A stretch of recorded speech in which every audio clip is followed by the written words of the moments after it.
Muy buenos días en Filosofía de la Historia, hoy 11 de noviembre. Vamos a continuar con esto de los 70, pero ya hemos visto ya bastante extensamente los dos labios de la grieta que vimos con el libro de Ceferino Reato y hemos planteado en todos y cada uno de los temas monográficos de Filosofía de la Historia que más allá de la grieta y mientras está aconteciendo eso cruento, sangriento, criminal de las grietas, están también algunos hombres que dan testimonio con su vida y con su obra y con su pensamiento de que la grieta no es una fatalidad, no es un sino con S. Y dentro de esos hombres, aquí obviamente nuestro recorrido es bastante acotado. Ustedes tienen, cuando hagan, si hacen este tema, y lo tienen que hacer, uno de los temas obligatorios, tienen que recorrer mucho más de lo que vemos aquí.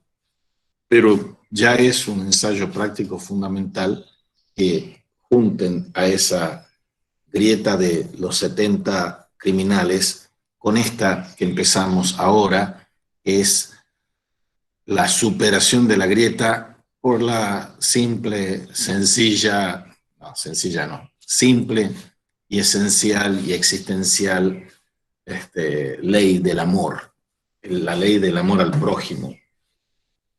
Para ver esto aquí en Tucumán, vamos a ver un artículo que está mandado ya y lo tienen ustedes en un homenaje a Gaspar Risco Fernández, en la revista del Departamento de Filosofía, que se llama Teoría.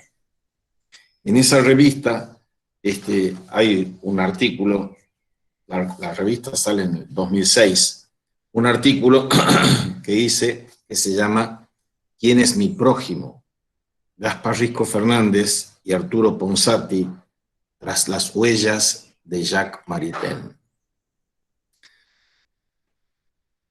¿Qué pasa? Estamos en los 70. En el año 1973, aquí está convulsionadísimo y con esos movimientos que empiezan a sacudir hasta los tuétanos a la historia argentina, como historia de la mismidad, del egocentrismo, del odio. Muere en Francia el señor Jacques Maritain. Ya hemos visto nosotros Jacques Maritain en los marcos teóricos y veíamos como dos marcos teóricos contrapuestos. Democracia frente a dictadura. Pensador de la democracia fundamental en el siglo XX es Jacques Maritain. Y pensador que se pone bajo el paraguas de la dictadura nazi es Martin Heidegger. Aquí nos vamos a centrar en Maritain, pero pueden repasar las clases del marco teórico de Heidegger y de Maritain, su filosofía de la historia. Gaspar Risco Fernández y Arturo Ponsati, se puede decir, son dos maestros maritenianos que en ese momento los jóvenes veinteañeros teníamos y estábamos en Tucumán. Dios mío, llegan tarde. Última que admito. En el año 73, como les digo, que el momento de la Pascua, del paso a la vida eterna,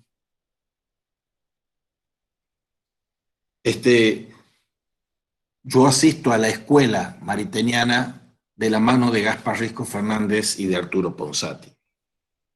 Y ambos fueron y siguen siendo hoy, aunque Ponsati ya murió, los que enseñan y enseñaban y siguen enseñando a leer los textos filosóficos, teológicos, políticos de Maritain. Por ello, esta exposición que yo hacía en ese momento en el homenaje a Gaspar Risco no puede sino ser un testimonio de gratitud a ese magisterio. Y hay que hacer una aclaración aquí, y es que Ponsati es conocido y reconocido como un gran jurista, también un ius filósofo, profesor de Derecho Político, profesor de Historia de las Instituciones en la Facultad de Derecho, un egregio, un eximio presidente de la Suprema Corte de Justicia, hoy tan bastardeada en Tucumán. Entonces, los textos y la obra y el compromiso político de Maritain darían la impresión de que él se estaba dedicando a esa cuestión de la filosofía práctica, de la filosofía del derecho o de la política, del derecho político. Y no, Maritain era un gran estudioso, un gran lector, y tenía como uno de los referentes fundamentales a Maritain. Su tesis doctoral es sobre el tercer proyecto, que es sobre Maritain. Y su obra última y cumbre se llama Lecciones de Política. Pero además fue un militante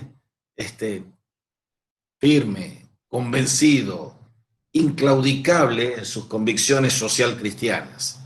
Y fue líder durante décadas del Partido Demócrata Cristiano. Y ese Partido Demócrata Cristiano llega un momento, que son precisamente los años 70 que están en cuestión aquí, que se desdobla el PPC del PRC. El PPC, el Partido Popular Cristiano, que seguía una línea más peronista, por decirlo así. Y el PRC era el que seguía una línea más antiperonista. Y Ponsati fue, junto con otros, pero él fue uno de los principales referentes mundiales de la Argentina en el movimiento demócrata cristiano. Y Ponsati fue candidato a vicepresidente, fue candidato a gobernador, candidato a senador, a diputado, ejerció como diputado, etc. Por eso, insisto, abordando desde Ponsati, no porque él haya dedicado los mayores esfuerzos hacia la área política, habría descuidado la parte metafísica, la parte teológica, la parte de filosofía teórica. Y lo otro tanto se puede decir de Gaspar Risco Fernández, alguien que en los años 50 cursó dos carreras en la Universidad de Salamanca, la de filosofía y la de teología.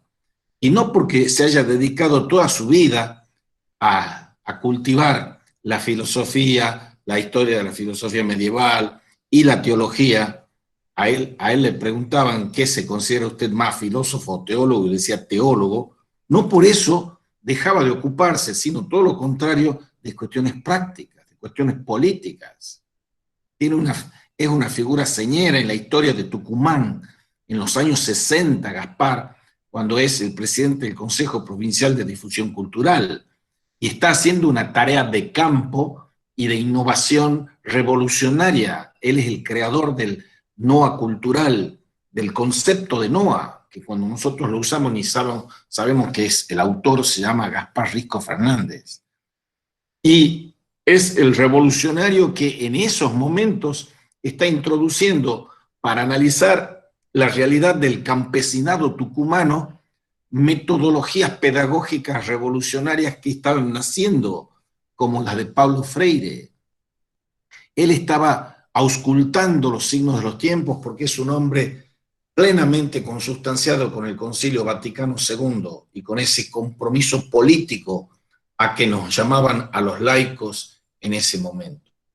Por eso, Gaspar Risco Fernández y Arturo Ponsati no son respectivamente un teólogo y filósofo y un politólogo y un político, sino que ambos entretejen esa influencia doble. Ahora, vamos a Gaspar Risco Fernández en su relación con Jacques Maritain. Cuando ustedes quieran hacer alguna pregunta, un comentario, me piden por chat y me dice Amira o César, me dicen, y abren y preguntan. No tengan ningún escrúpulo. Lo importante es que hagamos, en la medida de nuestras posibilidades, un diálogo fecundo. Así que en cualquier momento, que no sea esto una exposición teórica magistral, así que cualquier duda que tengan, cualquier comentario, cualquier pregunta, hacen. Bien. ¿Qué relación hay entre Gaspar Risco Fernández y Jacques Maritain?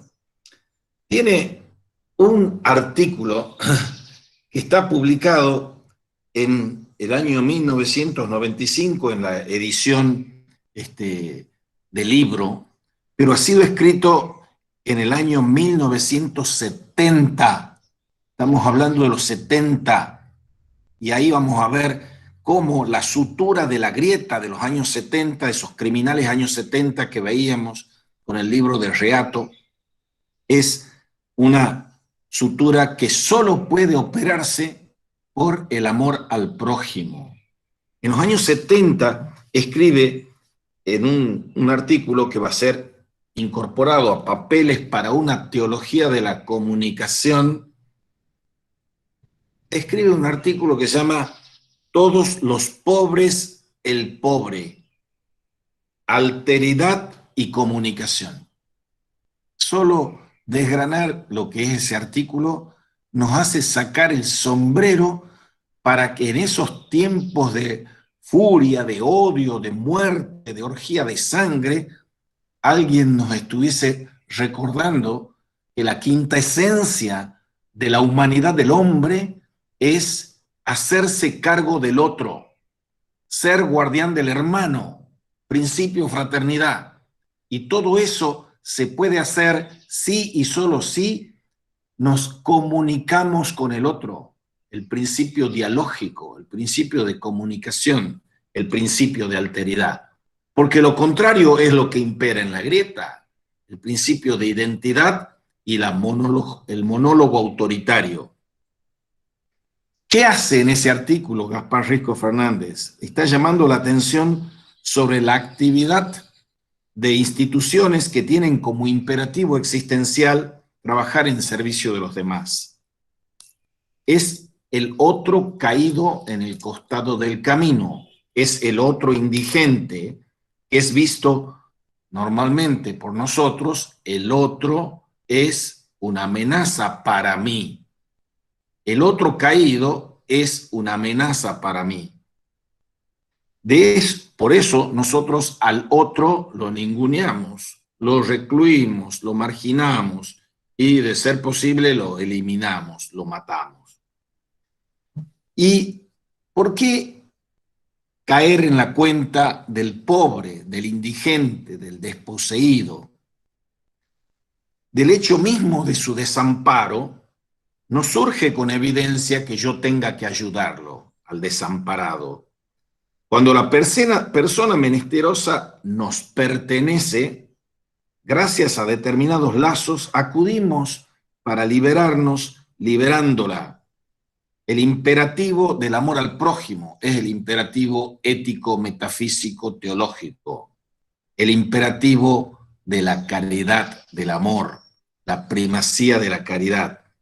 Y ahí hay que escudriñar y hurgar para detectar en qué consiste una ética de la solidaridad que pone de relieve la cuestión del otro. El doctor de la ley, dice Gaspar Risco, se acerca a Cristo y le interroga, ¿cuál es el mandamiento fundamental? Cristo prefiere devolverle la pregunta y el doctor contesta perfectamente, amarás al Señor tu Dios y al prójimo como a ti mismo. Cristo se da por satisfecho, pero el legisperito, dice Risco, insiste, ¿y quién es mi prójimo? La réplica de Cristo se centra a través de la parábola del buen samaritano en su singularísimo intento de redefinir el sentido del amor al prójimo, a la luz de este definitivo misterio salvador que él comporta y que él es en persona. La palabra prójimo en castellano está traduciendo una palabra que viene en el texto de la ley, plesión, que traduce en forma indiscriminadamente, varias palabras hebreas. El prójimo es el hermano, es el vecino, es el compatriota. Hoy diríamos, es el refugiado, la plétora, la cantidad ingente de refugiados que andan en el mundo convirtiendo, por ejemplo, al Mediterráneo en un gran cementerio, porque no hay amor al prójimo en esos países opulentos, más allá de la crisis, están inundando están siendo inundados por los refugiados que vienen desde el África y desde el Asia, etc. De acuerdo con el Antiguo Testamento, dice Risco Fernández, hay que buscar el equivalente a prójimo entre las denominaciones de los comportamientos típicos del pastorear, el modo de vida del pueblo elegido. Prójimo es aquel pastor que es amigo íntimo con quien se intercambian servicios de pastoreo. Y en el mejor de los casos, para un hebreo del Antiguo Testamento, en el mejor de los casos, para un hebreo, el prójimo es el israelita. El extranjero es el otro. El extranjero es el enemigo. Un israelita solo considera prójimo a un connacional, a otro hebreo, no a un samaritano. Un samaritano es un extranjero. Si hay algo revolucionario en el mensaje de Jesucristo, es esa concepción que es revulsiva para los estómagos de nosotros, que es hay que amar al enemigo. Cuando el pueblo de Israel, el pueblo hebreo, está esclavizado en Egipto y después tienen los años de desierto para llegar en el cumplimiento de ir hacia la tierra prometida, cuando está pasando eso, y después cuando ya se asientan y tienen un poco más de tranquilidad, empiezan a tornan a afirmarse que el prójimo es el hebreo. Y entonces los textos sagrados dicen, acuérdate cuando eras esclavo en Egipto. Por eso, en el mejor de los casos, el prójimo es el connacional para un hebreo. Cristo lo que está haciendo, y esta es la revolución de las revoluciones del amor, es considerar que el extranjero es mi prójimo. El extranjero es mi prójimo porque el mensaje de Cristo es una apología del extranjero. Y eso es un mensaje escandaloso para un hebreo. Nunca oído, inaudito. Porque solo el samaritano, en la parábola del buen samaritano, detiene su andadura, observa y se abre a la indigencia del malherido en el camino. Y cuando Cristo está teniendo especial cuidado para describir lo que este extranjero experimenta en ese encuentro, emplea un verbo muy característico que significa comer, dice Risco, comer las entrañas de un animal o ser removido profundamente en las entrañas. ¿Qué es la parábola del buen samaritano? ¿Qué es el mensaje de Mateo cuando dice tuve hambre y me diste de comer, tuve sed y me diste de beber? Es símbolo, cifra, clave del amor evangélico, que es amor compasivo. El otro no me puede resultar indiferente. El otro caído es un imperativo que reclama de mis entrañas que salga en su ayuda. El samaritano escucha ese llamado de sus entrañas, que conmueve las entrañas y suscita en él de inmediato la respuesta práctica precisa. Y hay que recordar que otros hebreos pasaban al lado y pasaba el sacerdote y seguía de largo rápido porque tenía que ir a orar al templo, y pasaba el comerciante y seguía dejándolo de lado porque le tenía que ir a hacer sus negocios. Ahora, Jesús, el Cristo, le pregunta a quien le está diciendo, le está preguntando a él quién es mi prójimo, ¿cuál de estos tres, el sacerdote, el levita o el samaritano, se mostró prójimo con el malherido? No hay lugar a equívocos. La redefinición cristiana de prójimo implica una reformulación de la pregunta misma por el prójimo. Y la pregunta es, no ¿quién es mi prójimo? La pregunta que se dirige en aquel momento y se dirige en este momento a cada uno de nosotros es ¿de quién soy prójimo? ¿Con quién voy a mostrarme como prójimo?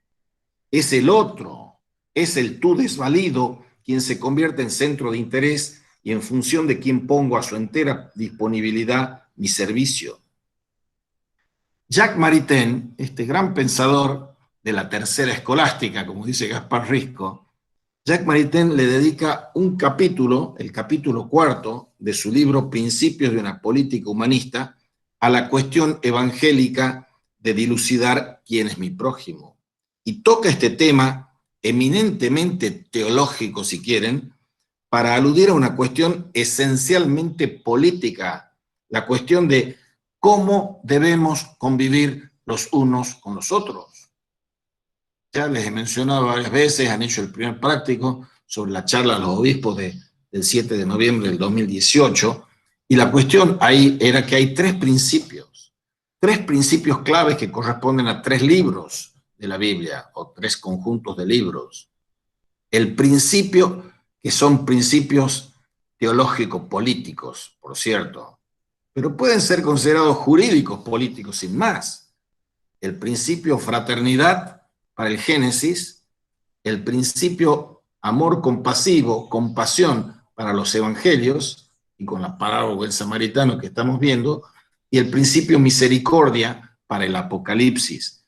Fe, amor, esperanza, tres virtudes teologales, tres principios jurídicos, políticos y teológicos políticos. Aquí estamos viendo que la pregunta ha cambiado a 180 grados. ¿Cuál es la pregunta ética fundacional de la filosofía si tenemos que dar crédito y hay que darle a Sócrates como fundacional de esta concepción ética del pensar? La pregunta es ¿cómo debo vivir? ¿Cómo debo vivir? ¿Cómo tengo que cuidar mi vida? La pregunta cuando irrumpe el judeocristianismo no es cómo debo vivir. Y está muy bien y muy filosófico que tengo que vivir conforme al logos, porque vivir en contraposición con el logos es vivir mal, porque el señor Sócrates dice con toda la razón de su razón que la maldad no es sino ignorancia. Si yo sé lo que es el bien, no puedo obrar mal. La maldad no es sino ignorancia. Entonces, ¿dónde está el mal como en su sujeto? ¿En la inteligencia o en la razón? El no obrar conforme a la razón. Cuando viene San Agustín, estamos en otra punta. ¿Dónde está el mal como en su sujeto? No en la razón, en la voluntad, es en la mala voluntad. Lo dice San Pablo con toda claridad. No hago el bien que quiero y hago el mal que no quiero. Entonces, la pregunta ético-metafísica fundamental de todos los tiempos es no cómo debo vivir, sino cómo debemos convivir los unos con los otros. Y debemos convivir como hermanos, fraternalmente, no fratricidamente. Bien, pero aquí surge un problemón, y ese problemón es que los hombres tenemos distintas concepciones religiosas, distintas creencias, distintos credos, y esos credos no solo no impiden la guerra, sino que muchas veces son motivos de la guerra y las divisiones. Entonces, hay que pararse ante el hecho, dice Maritain, de que existe una pluralidad de creencias. Y en esa pluralidad de creencias se trata de estructurar unidades políticas. Cuando contemplamos, con ojos románticos, por lo tanto equivocados, hablando de la Edad Media como una edad sacra, era un intento en esa época, que son 1000 años, pongamos del 4 al 14 o del 5 al 15, es una época en que esa sacra, presuntamente sacra Edad Media, dice Maritain, hace una gran tentativa de edificar la vida de la comunidad terrestre y de la civilización sobre la base de la unidad de la fe teologal, de la fe en Jesucristo y del credo religioso cristiano, la res pública cristiana, el Sacro Imperio Romano Germánico, es la fusión de la presunta donación constantiniana del imperio al cristianismo, que era una secta judía que estaba en ascenso. Entonces, ordenar esa cristiandad ese cristianismo que unificara todo eso, que no era todo el planeta, por cierto, pero era todo lo que nosotros conocemos por Europa, que estaban unificados y que va expandiéndose a medida que se van dando las expansiones del Sacro Imperio Romano Germánico, desde el año 800 con Carlomagno hasta el siglo XV, XVI, cuando llega con Carlos V y Felipe II. Y una noticia para los historiadores poco advertidos: esa unidad de la red pública cristiana dura hasta el siglo XX. ¿Hasta cuándo? Hasta la Primera Guerra Mundial. ¿Por qué? Porque la última configuración de un orbe cristiano del Sacro Imperio Romano Germánico es el Imperio Austrohúngaro. Y cuando se produce el atentado en Sarajevo al príncipe que va a desatar en el 1914 la Guerra Mundial, es el momento en que se desintegra esa unidad histórica. Bien, entonces tenemos la era sacra de la Edad Media que trata de unificar con la fe. Pero la comunidad civil, la comunidad burguesa, cuando pasemos por la Revolución Francesa y todo lo que significa, va distinguiendo y separando la espada espiritual de la temporal. Porque uno de los pecados más grandes que viene siendo conllevado por el cristianismo en sus historicidades es el pecado de la teocracia. Es la confusión maldita y pecaminosa de lo que es del César con lo que es de Dios. Y los papas más escandalosos y pecaminosos, si uno tuviera un escandalómetro, son los del Renacimiento. Eso genera un papocesarismo, es una versión teocrática, o sea, anticristiana. Pero el papocesarismo es confrontado, porque la confrontación se da entre el papado y el imperio. Viene el césaropapismo, para ponerlo en categorías más accesibles a nuestra contemporaneidad. Napoleón Bonaparte inicia lo que se llama el bonapartismo, y eso sería una especie de césaropapismo. Es interesante saber cómo se coronan los Carlomagnos y cómo se coronan los Bonapartes. Carlomagno era un señor temporal, entonces el señor espiritual, que era el Papa, estaba por encima de él, porque todo poder temporal dependía del poder espiritual. Cuando este señor burgués, que no era un noble y que no era un rey, ni un príncipe, ni nada, que se llama Napoleón Bonaparte, este corso genial y peticito, se produce la coronación. Entonces él agarra las manos de la espada espiritual y se coloca en la corona. Es la inversión paulatina del papocesarismo al césaropapismo. Ahora, la división religiosa que se da dando en esta comunidad civil está avanzando no hacia la democracia legal y formal, sino a esta nueva distorsión. La comunidad civil se establece a partir del bien común como un fin de la política. Pero al establecerse, lo que busca es un orden cívico-político, jurídico-político, que sea un orden que no dependiera del poder de los papas y del poder espiritual. Y esto choca con que esa comunidad civil, establecida en base al bien común y de una obra común, pertenece a este orden terrestre, a este orden temporal, secular, y de ello participan los ciudadanos. Hay que ver la noción de ciudadano y de ciudadanía. Y la división religiosa, que es un escándalo, siempre ha sido un escándalo, y en estos momentos es un escándalo terrible entre los hombres, es una desgracia, dice Maritain. Y en los tiempos modernos se realiza el intento de fundar la vida de la civilización y de la comunidad terrenal sobre la base de la mera razón. El absolutismo da paso a la guillotina y que le cortan la cabeza a Luis XVI. Entonces se trata de crear la república, y la república tiene que ser laicista, secularista, secularizada, la secularización del poder político. Hay que quitarle todos los fueros, todas las propiedades, y se los quitan a la iglesia, se le van confiscando, en Francia, en Inglaterra, en todos lados.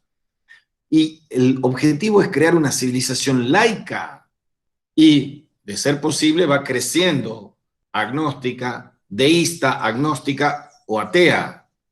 Entonces, crear una civilización en torno de la razón con exclusión de la fe es una desmesura parecida a crear una civilización en nombre de una fe particular y en contra de la razón. Esa razón ilustrada del 18 y del 19 es una razón separada de la religión, separada del evangelio, dice Maritain. Pero esos intentos de crear una civilización así naufragan rápidamente, porque la razón se revela más incapaz que la fe aún para asegurar la unidad espiritual de la humanidad. De modo que el sueño de un credo científico, progresista, positivista, que uniera a los hombres en la paz y en las convicciones comunes, se desvaneció en las catástrofes contemporáneas. El gran filósofo ilustrado alemán, el mayor filósofo ilustrado de la historia, Immanuel Kant, escribe un tratado de la paz perpetua y se imagina unos estados confederados que viven armónicamente en función de cumplir con los imperativos categóricos de una voluntad racional. Entonces el señor Kant va a decir, tenemos que armar un Estado, una república que pivote en torno de la Constitución y que sea aceptada por todos, no por ser budista, por ser ateo, o por ser cristiano, por ser judío, o por ser musulmán, sino por ser hombres que nos atrevemos a usar la razón, nos atrevemos a usar la capacidad, sapere aude, se llama el lema, atrévete a saber por tus propios medios, elimina esa culposa minoría de edad, dice Kant. Bien, fracasan. Y fracasan terriblemente. Y venimos fracasando porque cada guerra que hay, cada Trump y Biden que se enfrentan, o cada Macri y Cristina que se enfrentan, son el mentiz o la desmentida rotunda de que nosotros podemos obrar con voluntad racional para vivir como hermanos, porque seguimos matándonos, seguimos odiando al otro, seguimos eliminando al otro, seguimos cometiendo los crímenes de los 70, nada más que los hacemos en el 2020 y miramos para otro lado y decimos yo argentino y no te metas. Ya les he puesto varias veces de ejemplo. Se está cayendo a pedazos, estamos bordeando el abismo de la institucionalidad democrática y republicana en la Argentina en general y en Tucumán en particular. ¿Qué hacemos nosotros como ciudadanos? ¿En qué nos comprometemos nosotros? Somos tan cómplices de los delincuentes a los que, como trotskistas de café, discutimos y acusamos desde el café, pero no hacemos nada. No nos comprometemos con la lucha cotidiana, porque esto que está hablando Maritain, en los años 40 lo está diciendo, al final de la Segunda Guerra Mundial, y que está diciendo Ponsati, y que está diciendo Risco en los años 70, tiene una vigencia hoy mayor aún, si cabe, que la que tenían en su momento. ¿Y nosotros qué hacemos? Nosotros decimos, yo argentino, porque es el principio de irresponsabilidad infinita que aplicamos para nuestra vida política. Bien, otra característica fundamental del pensamiento democrático, esencial para la democracia, es el pluralismo, dice Maritain, el principio del pluralismo. Lo contrario del pluralismo es el monismo, es el pensamiento único de la globalización, por ejemplo, pero el pensamiento único de cualquier autocracia y teocracia y dedocracia que haya. Todas las autoridades que nos gobiernan, sean del poder ejecutivo, legislativo, judicial, entran con una ilegitimidad de origen y practican y perpetran una ilegitimidad de ejercicio en la asunción del poder. Y veremos la distancia que hay entre poder y autoridad, potestas y autoritas, veremos después. El imperativo del pluralismo es el que está proclamando y reclamando que los hombres pertenecemos a distintos credos, a distintas familias filosóficas y a credos diferentes que pueden y deben colaborar en la tarea común por el bien común en la comunidad terrestre, porque todos somos y debemos ser y luchar y defender una sociedad de hombres libres. Sin embargo, la población temporal, secular, terrenal en la que nosotros vivimos, denuncia y acusa que hay tanta diversidad de creencias y cada uno cree en lo que se le da la gana y tenemos y esgrimimos esas creencias como si fuesen la mía es la verdadera y la tuya es falsa, la mía me autoriza a que te mate y la tuya a ser matado por mí. Si la población temporal tiene que reunirse en el servicio del mismo bien común y tiene que reunir en ese servicio al bien común a hombres pertenecientes a distintas familias espirituales, ¿cómo puede asegurarse establemente la paz en el dominio en que más interesa al ser humano, que es el dominio espiritual y el dominio religioso? Las relaciones de buen entendimiento y de mutua comprensión, dice Maritain, ¿se pueden establecer o no? Se pueden y se deben, pero no lo hacemos. Ahora, ¿qué posición tiene que asumir un católico sobre la situación de los no católicos ante Dios? Si es no católico, entonces lo tengo que matar, porque fuera de la iglesia no hay salvación, se decía en el siglo XVII. ¿No se nos ha venido diciendo que fuera de la iglesia de Cristo, entiéndase la iglesia católica aquí, no hay salvación? Sabemos, dice Maritain, que Dios, después de haber hablado en diversos e imperfectos modos por medio de los profetas, habló una vez de manera perfecta y definitiva por medio de su palabra increada, del verbo de Dios, por Cristo. Y él tomó carne en el seno de una virgen de Israel para morir por todos los hombres. Pero eso no quita, ni mucho menos que dentro del catolicismo no podamos estar y estemos muy divididos. A ver, ustedes me van a disculpar, ya me conocen un poquito, soy muy napolitano para expresarme. Hay un señor sumamente meritorio y capacitado, es uno de los apóstoles y profetas del liberalismo y del capitalismo salvaje, que se llama Alberto Venegas Lynch. El señor ese tiene 2 doctorados, tiene títulos, libros como 20 y tantos libros, prologados varios de ellos por premios Nobel de Economía, como von Hayek. Y ese señor, buscan ustedes, Alberto Venegas Lynch, y hace poquitos días tiene una charla con otro señor de egregio nombre, el gran novelista y ensayista, Marcos Aguinis, y los dos hablan, y particularmente Alberto Venegas Lynch, que no se cansa de hablar, habla de la última encíclica del Papa, y habla pestes de este Papa, del Papa Francisco, y en nombre del catolicismo habla de, porque él considera que el catolicismo es la savia nutriente del capitalismo.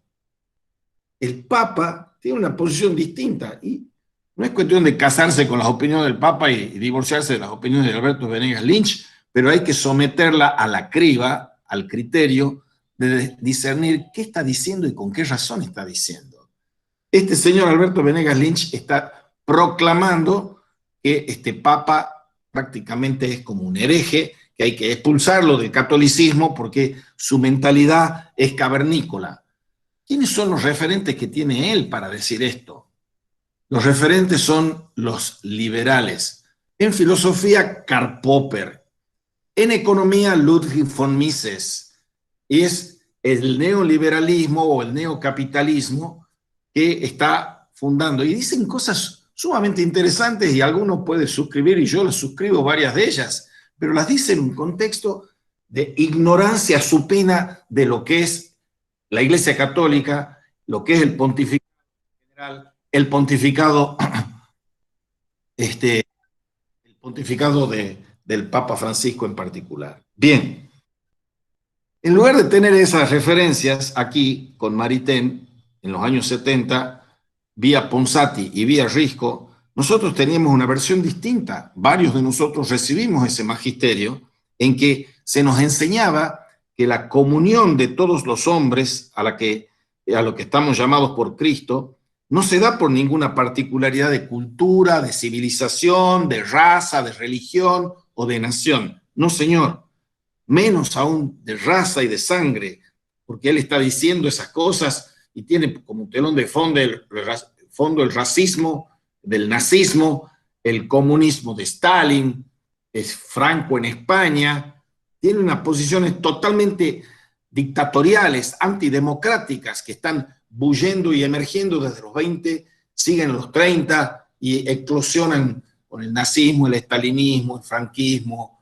Oliveira Salazar en Portugal. Bien, los cristianos estábamos y seguimos estando llamados, enseñan Maritain, Ponsati y Risco Fernández, a superar esos particularismos, esos racismos, esos nacionalismos, porque nosotros tenemos que estar instalados en una suprauniversalidad, o sea, basados en lo divino, en la ley del amor, que es la única ley que vale, la ley de Dios. Amar a Dios por sobre todas las cosas y al prójimo como a sí mismo. Siguiendo a Santo Tomás de Aquino, el señor Maritain sigue una cuestión disputada de las cuestiones disputadas de Veritate. La cuestión disputada de Veritate de Santo Tomás de Aquino, la número 14, es sobre la fe. En el artículo 11 de la cuestión 14 sobre la fe de las cuestiones disputadas de Veritate, se plantea ficcionalmente el señor Tomás de Aquino, ¿qué le pasa a una persona que ha sido abandonada en medio de la selva y no tiene nadie que lo eduque, que le enseñe y menos que le predique a Jesucristo? Entonces, Tomás de Aquino, artículo 11, cuestión 14 de las cuestiones disputadas de Veritate, dice que a esa persona Dios, el Salvador, le proveerá todos aquellos medios para que se salve. O sea, no hace falta una fe explícita y confesa. Es suficiente una fe implícita. Esa es la semilla extraordinaria que, por cierto, montones de tomistas reaccionarios y fascistas no conocen o culposamente desconocen, es la semilla de lo que uno de los más grandes teólogos católicos del siglo XX llamó, Karl Rahner se llama, uno de los más grandes teólogos del Vaticano II, llamó el cristianismo anónimo. O sea, el cristianismo anónimo es lo que está diciendo Tomás, está repitiendo Maritain y está formulando el señor Rahner. ¿En qué consiste el cristianismo anónimo? Enseña que la caridad presupone la fe. No me digas en lo que vos crees. Decime qué haces vos con el tipo que está caído en el camino y aporreado. Esto que vos haces es la verdad. Lo que vos crees puede o puede no ser la verdad, pero esto, lo que vos haces, es una cuestión de praxis, de práctica. El evangelio y el amor son siempre y cada vez praxis, no son teoría, no es una teoría sobre el amor, es la práctica del amor. Entonces, el hombre que cree, cree porque quiere creer, porque ama. Si no amamos, no creemos. Y creemos porque amamos. Hay que querer creer. La caridad presupone la fe. Y la fe explícita en la verdad revelada es el primer deber de quien no es capaz de escuchar la palabra de Dios por el oído y en su corazón. Cuando yo no escucho la palabra, entonces estoy incumpliendo ese mandato, ese imperativo del amor. No escuchar. Porque yo tengo que obedecer y someterme a lo que Dios quiere, no hacer lo que yo quiero. Hay que abandonar el yo, hay que someterse al mandamiento divino. Y el imperativo del amor significa que me están mandando, no me están dando un consejo ni una sugerencia. Y eso se llama, también en categorías tomistas, que replica muy bien el señor Runner, potencia obediencial.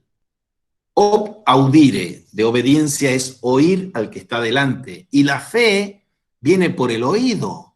Fides ex auditu. Potencia obediencial, esa es la índole existencial de cualquier hombre.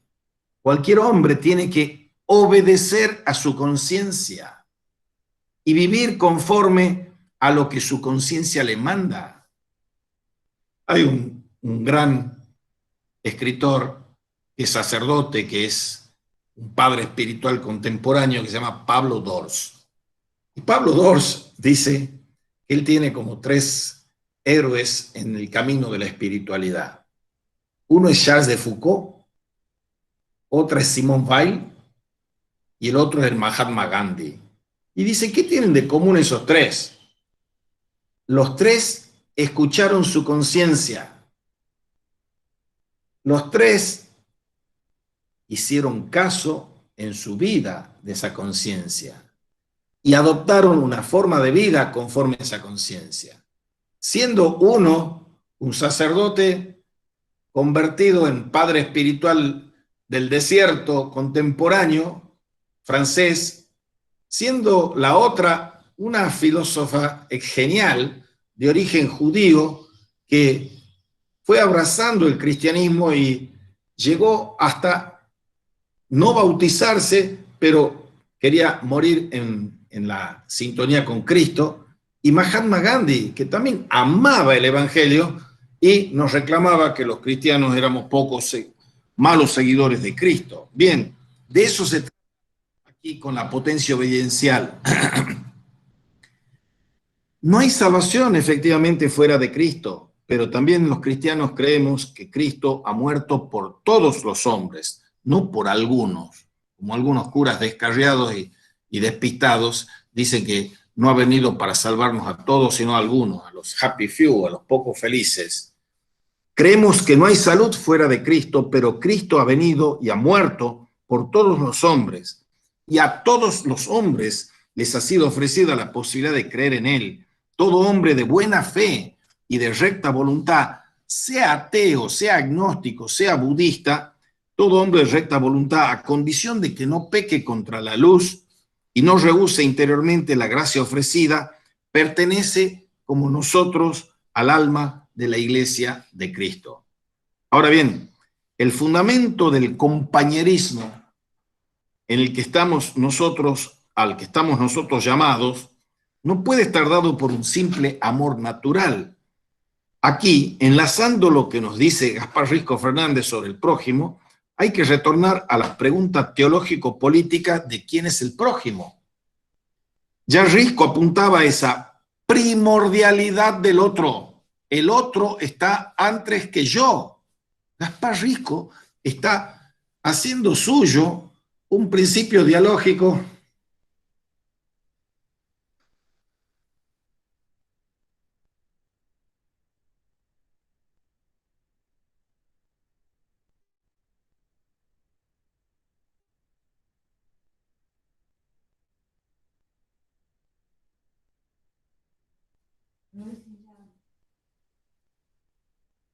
la primordialidad del otro. Gaspar Risco ya tiene conocimientos, y los menciona, de Martin Buber, de Rosenzweig, y esa primordialidad del otro funda una nueva filosofía, la filosofía de la alteridad, no de la mismidad.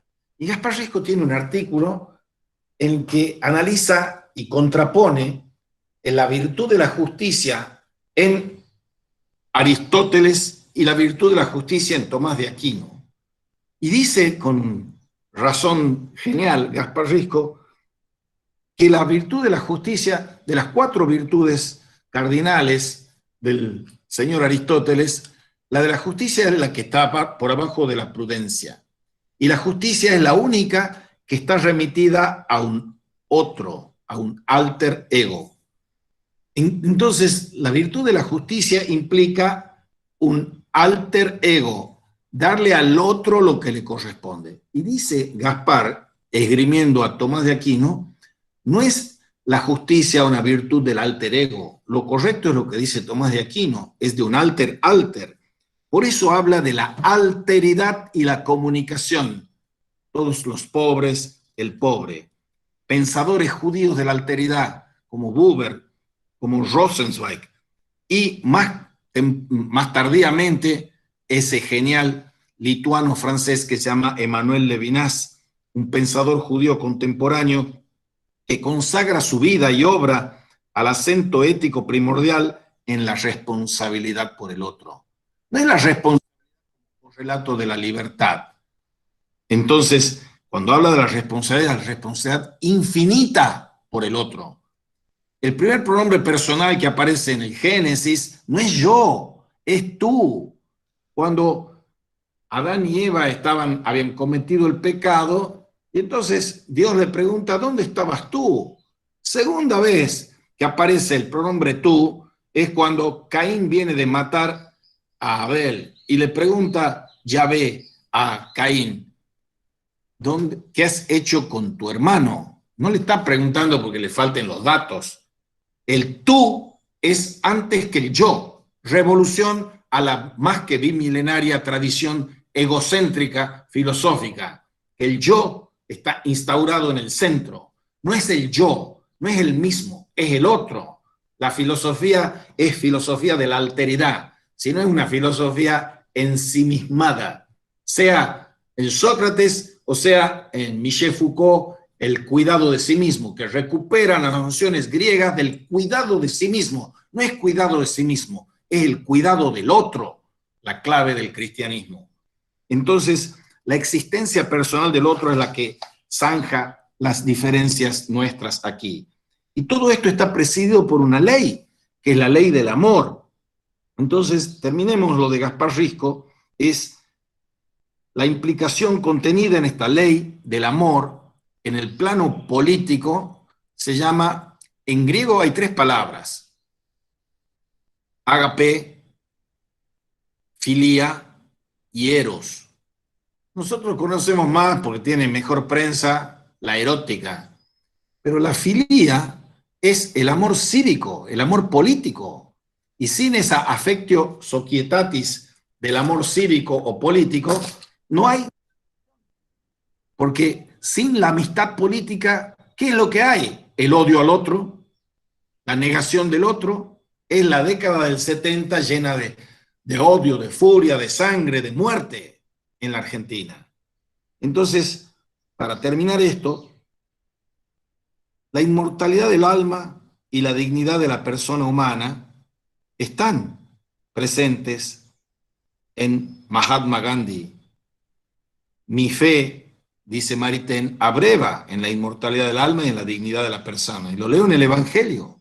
Cuando en el Evangelio dice de qué le sirve al hombre ganar el mundo si acaba perdiendo su alma.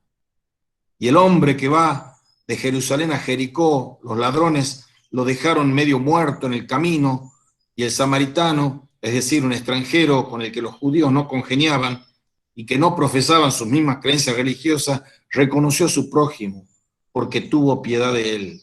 Corazón abierto, corazón cerrado. Amor compasivo o amor impiadoso. O sea, no amor, es odio.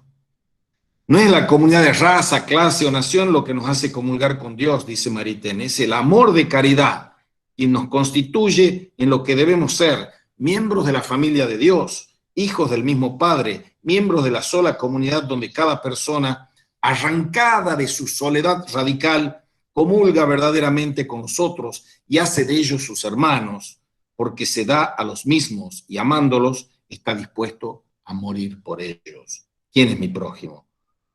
Es aquel por el que siento misericordia y con respecto al cual pasa por mí el universal don y amor de Dios, quien hace llover las aguas del cielo sobre buenos y malos.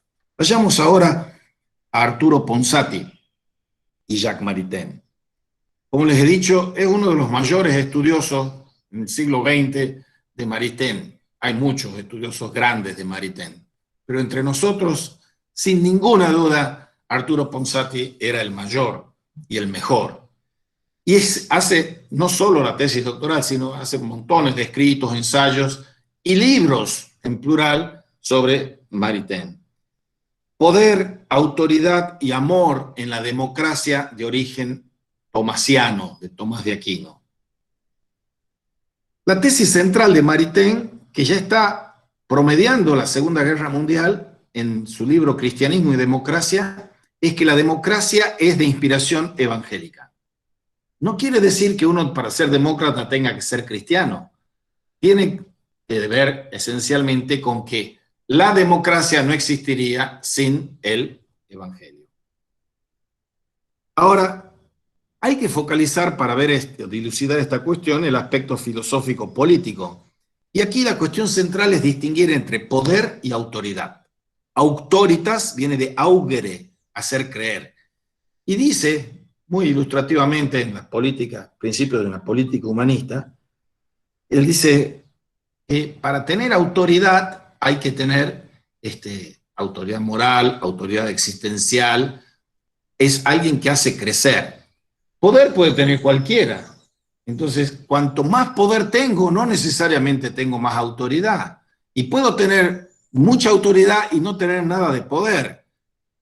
Un capo mafioso tiene mucho poder, pero no tiene autoridad. Y todos los mafiosos que nos gobiernan a nosotros, o los ladrones que nos gobiernan a nosotros, tienen poder, pero no tienen autoridad. Y algunos que viven fracasando en su existencia, como médicos, como profesores o como lo que sea, fracasan, pero tienen autoridad. Ahora, esto se ve en varios libros de Maritain. Es una obra vasta. En Principios de Política Humanista que hemos mencionado, en otro que se llama Alcance de la Razón y en otro que se llama Cristianismo y Democracia.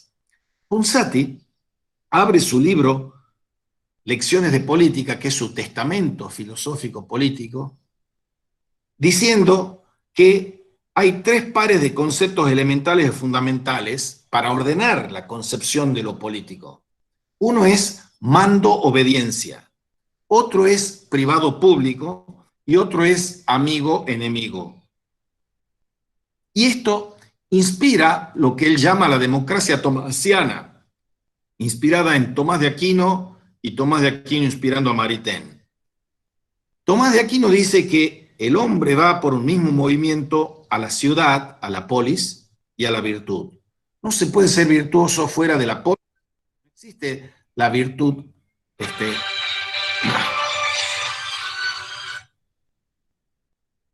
no existe la virtud que sea apolítica o impolítica o antipolítica. La virtud es política. La virtud se da en la polis. El hombre va por un mismo movimiento a la ciudad y a la virtud. Volvamos a estos binomios, a estos nudos filosóficos políticos. Aristóteles es el que nos ha puesto en el baile porque Aristóteles ha dicho esa doble definición antropológica de que el hombre es un son, logón, ejón y un son politicón. Es el hombre que tiene palabra y el hombre social y político. O sea, el hombre por naturaleza es político porque tiene palabra y tiene palabra porque es político. Recuerden que la democracia ateniense, muy egregia y fundadora del nombre, las mujeres no podían hablar, los niños no podían hablar y los esclavos no podían hablar. Solo podían tener acceso a tomar la palabra en el ágora o donde fuese, los hombres que tenían recursos y mayores de edad. Ahora, para constituir al hombre cabal, siguiendo y partiendo de la concepción aristotélica de la sociabilidad natural del hombre, la vida de dice Ponsati, ha sido desde siempre social. Desde siempre social, es decir, desde siempre política. El hombre no es un Robinson Crusoe, no es una soledad radical, es socialidad. Aquí Ponsati coincide con lo que está diciendo el señor Emmanuel Levinas. Es la socialidad, dice Levinas, eso es la ética, no la soledad ontológica que dice Heidegger.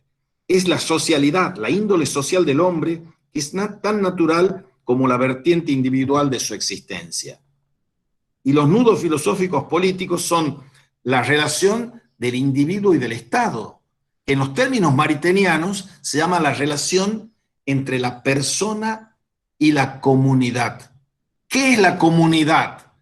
ese gran, un poco más joven, pero gran compañero de andaduras católicas, que se llama Emmanuel Mounier, tiene una de las definiciones de comunidad que a mí me gusta más citar siempre. ¿Qué es la comunidad? Una persona de personas. Aquí es importante introducir esta cuestión de la persona y la comunidad, porque nosotros que avanzamos tan impertérritos e impunes en la ignorancia de las categorías filosófico-políticas y de otras categorías filosóficas más, a veces confundimos sociedad con comunidad. La Gesellschaft y la Gemeinschaft, dicen los alemanes. Y hay un señor que se llama Ferdinand Tönnies que escribió un libro que se llama así. Sociedad.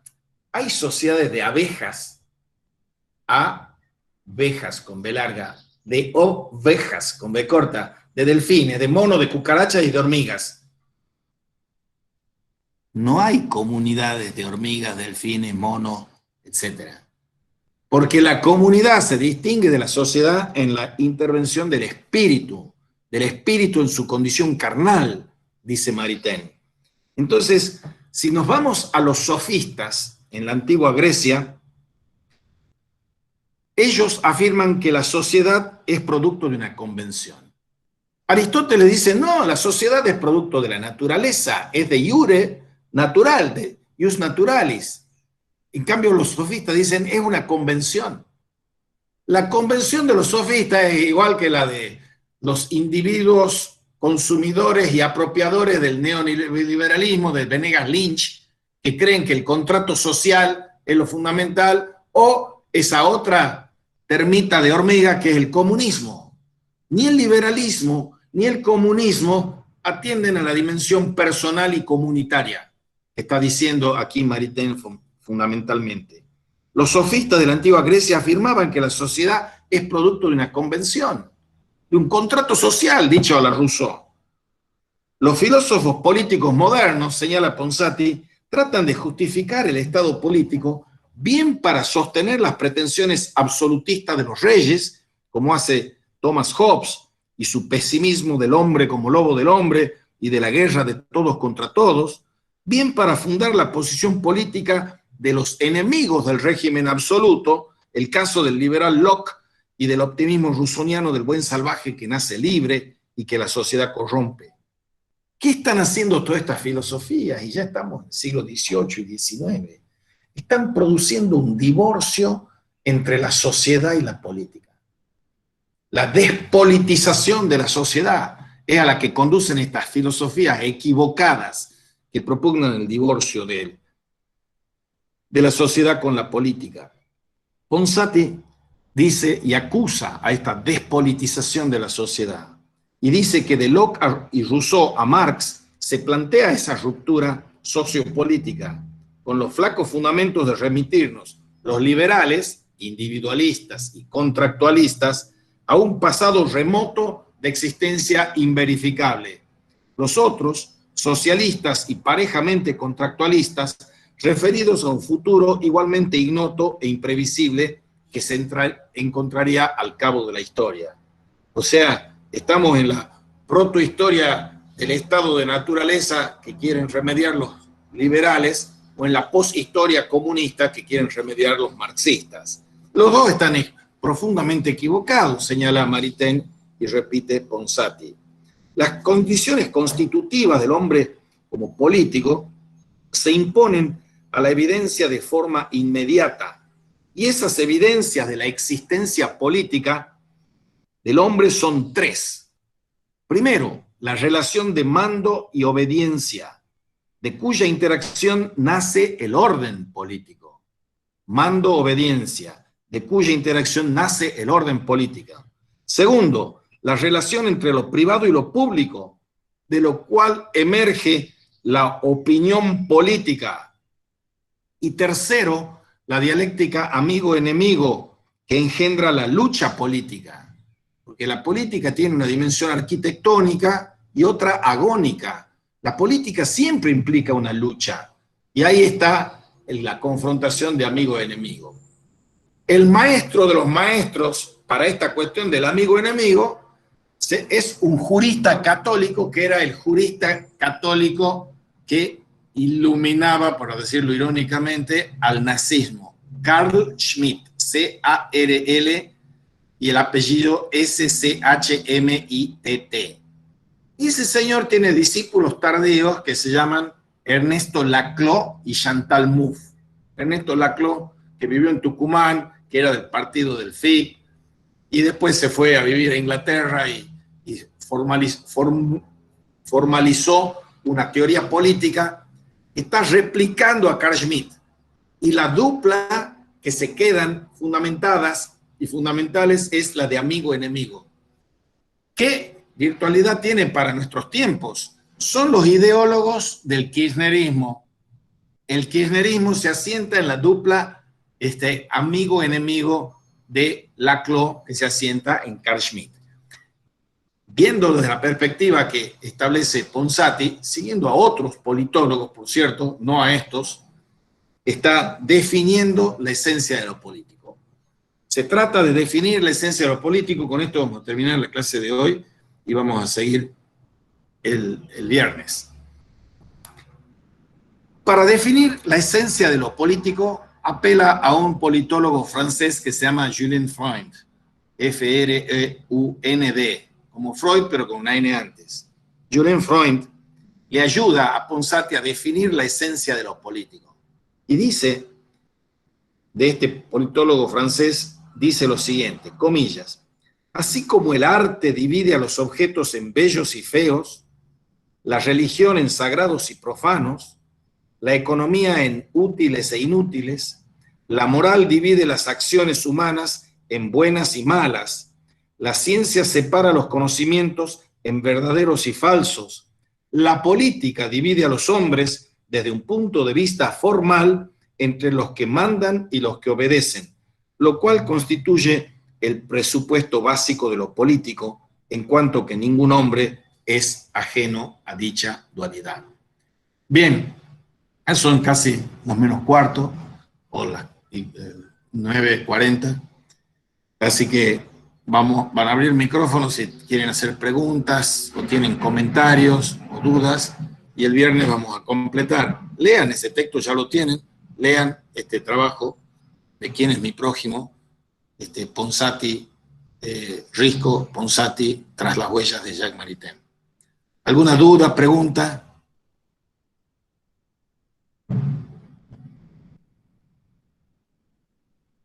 ¿No? ¿Todo está claro? ¿Como agua del pantano? Bueno, si no tienen preguntas o dudas, nos despedimos. Hasta luego.